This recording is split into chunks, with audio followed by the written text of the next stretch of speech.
The Game of Thrones TV series took some major liberties with George R.R. Martin's A Song of Ice and Fire books, and not all of them went over well with fans.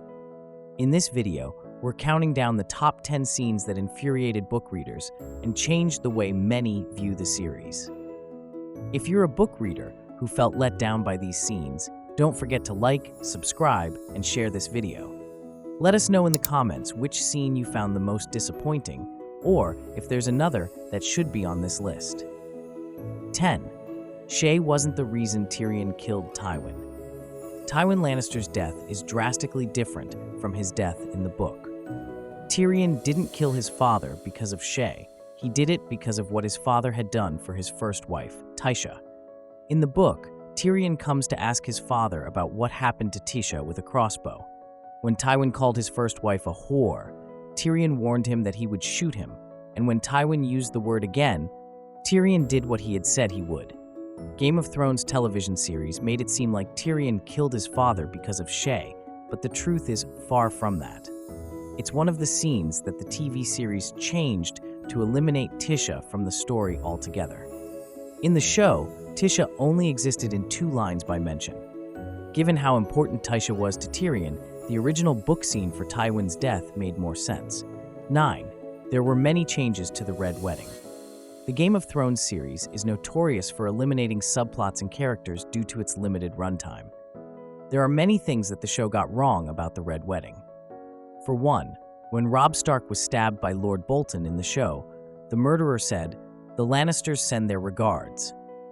In the book, the line was supposed to be, "Jaime Lannister sends his regards." The line is a key moment that would have changed how viewers perceived Jaime's character. However, changing it to the Lannisters made it all about Tywin. Robb Stark's wife also wasn't supposed to be at the Red Wedding in the book. She's not dead in the book, which will make her child the rightful heir of Winterfell one day. Her absence from the Red Wedding would make things a lot more interesting and complicated later in the story. However, the show changes it completely by having both Talisa and their unborn child killed in the scene. 8. Jaime Lannister forces himself onto Cersei following Joffrey's death.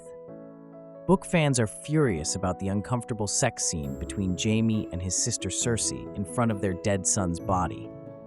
While the scene exists in both the book and the show, one thing makes all the difference. In the book, the sex was consensual between Jaime and Cersei.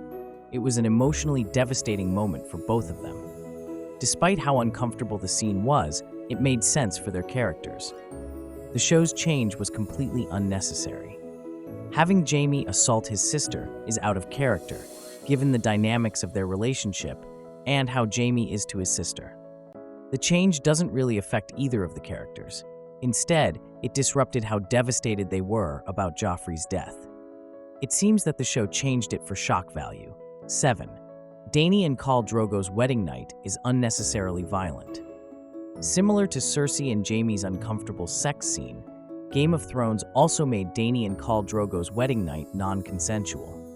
That's not what happened in the books. Similar to what fans see in the show, Dany didn't want to marry Khal Drogo at first in the book. However, the handsome Khal managed to seduce the princess and get her consent before their wedding night. The change itself is very problematic, because Dany eventually falls in love with Khal Drogo. The show also made their relationship more unnecessarily traumatic than it already was. By changing the nature of their relationship, the show made their marriage abusive and completely undid the whole arc of making Khal Drogo and Dany's marriage real. 6. Is Sir Barristan Selmy dead? One scene that doesn't make sense in Game of Thrones is Sir Barristan's death. As a legendary swordsman, he died at the hands of several teenagers when they attacked him in an alley. It's hard to believe that a legendary knight of the Seven Kingdoms would die like that. He had survived worse. Just a few months before, he was seen killing all the City Watch when he quit the Kingsguard. It's very unlikely that he would die in a dark alley, attacked by untrained teenagers. In the book, Barristan is still alive and well. Killing him off seems like a rushed decision made by the show purely because his character is in the way. Sir Barristan was going to serve as a meaningful counselor in the Dragon Queen's camp. However, his presence began to become more and more unnecessary, with Ser Jorah Mormont being a more loyal and capable version of himself. Still, his death scene is unjustified and out of character. 5. King Robert wandered into the woods with a few friends. The hate for the hunting scene in the show can be traced back to George R.R. Martin, who openly disliked the scene. Due to a limited budget, the show failed to depict the king's hunting trip the way it was supposed to be. Instead, Robert's hunting scene was quickly glossed over. King Robert was only accompanied by Ranley, Sir Barristan, and Lancel Lannister when he went hunting in the woods. It's one of the scenes that feels very out of place in the world of Game of Thrones. The Game of Thrones show made a grand royal trip seem like King Robert had wandered off into the woods with a few friends. The royal trip that was supposed to be luxurious and grand turned out to look very cheap. It's also not the only scene that's 10 times less exciting than in the book. The Battle of Blackwater also suffers from similar problems, failing to live up to fans' expectations. 4. Jaime would never have traveled to Doran alone. Speaking about scenes that don't make sense, Jaime's trip to Doran without an army or any backup is again out of character. The scene doesn't exist in the book at all. Jaime would never take Bronn to Doran alone. It's risky and a poor strategy. Such a move wouldn't have reached its desired result and would have put them both in danger. In the book, Cersei has a plan to retrieve Myrcella. She plans on having Sir Balon Swan deliver a letter to Prince Doran, asking for Myrcella to return to King's Landing, along with Prince Trystane. She would then have Trystane killed on the way and blame it on Tyrion to set Myrcella free from her marriage arrangement.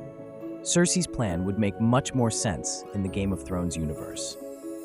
3. Doran's death scene shocked book readers.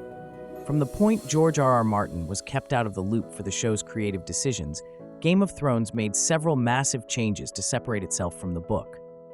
Doran Martell in the book is a scheming man who only appears weak. However, the show makes him weak by having him killed off at the hands of Ellaria Sand. From there, the entire Doran subplot turned into a mess. Doran's death undoubtedly shocked readers. In the book, Doran had multiple plans in the works that would eventually put his daughter, Arianne Martell, in the position of being queen if Aegon Targaryen took the Iron Throne. Since Aegon isn't in the show, it makes little sense for Arianne to be in the show either. Doran then falls victim to an ill fate, eliminating all his scheming plans. 2. Sansa Stark shouldn't have married Ramsay. It's odd that Petyr Baelish would let go of someone as valuable as Sansa Stark. Sansa's marriage to Ramsay Bolton in the show made many fans furious. It's one of the things that Baelish would never do, which is also why it didn't happen in the book. Sansa Stark remains hidden and safe. She's still at the Vale, and Baelish is planning to marry her to Harold Harding, the heir to the Vale, so that they can retake Winterfell from the Boltons. The book's version makes much more sense, given that this was always the goal. Sending Sansa to Bolton is a move that would empower their enemy and diminish Baelish's power. It simply doesn't make sense for the show to marry Sansa to Ramsay. Instead, Sansa's friend Jane Poole married Ramsay and pretended to be Arya Stark. 1. Daenerys became the Mad Queen. The Game of Thrones show's ending left both readers and viewers reeling. After spending so much screen time building her up as the rightful leader with a gentle heart, the last season of the show suddenly decides to have Daenerys Targaryen burn down King's Landing. The Mad Queen arc itself is very questionable, given that it contradicts the kind of person both the show and the book tried to depict. The scene that shows Dany following her worst impulse went too far. Dany spent her entire time in Westeros trying to avoid killing innocent people. She knows she's going to win anyway. Seeking revenge on Cersei makes sense, but burning down a city doesn't. While grief had an effect on her mental state, it shouldn't have changed entirely who she is. Using it to justify the poorly executed series finale is Game of Thrones' worst crime to date. And there you have it, the top 10 Game of Thrones scenes that made book readers furious. From omitted characters to plot changes, these moments left readers disappointed, frustrated, and often bewildered. Whether or not A Song of Ice and Fire will eventually take the same paths remains to be seen, but for now, these scenes stand as major points of contention. What changes bothered you the most? Let us know in the comments, and don't forget to like and subscribe for more content. Winter may be over, but the debate lives on.